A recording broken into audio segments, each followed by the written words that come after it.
মায়া মায়া আমার একটু বাঁচাও। আচ্ছা কি হয়েছে আপনার? মায়া আমারে সন্ত্রাসীরা তারা করছে।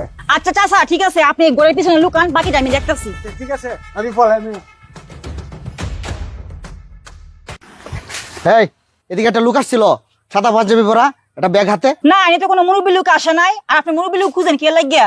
আর কন্যা যে এই মুরব্বী আমার 1 লক্ষ টাকা চুরি করে নিয়ে পলায় আয় পড়ছে। কি 1 লক্ষ টাকা চুরি করে লয়ে পড়ছে? না না না, আমার এনে কোনো মুরব্বী টুরব্বী আসে নাই। যান তো আপনি, যান বাইরন।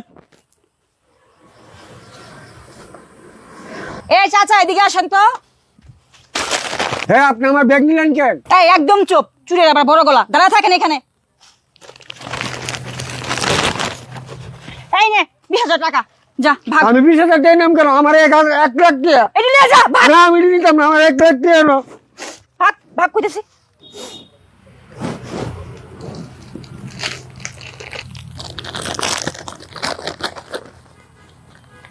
হ্যাঁ কি দেখ তো খালি? হ্যাঁ আরে বুইয়া আমারে বোকা বানাইলো। এই বুইয়া আমার টাকা দিয়া যা, টাকা দিয়া যা। ये सब क्या देखना पड़ रहा है। বেশি চালাকি করতে গেলে এরকমই ঠকবে।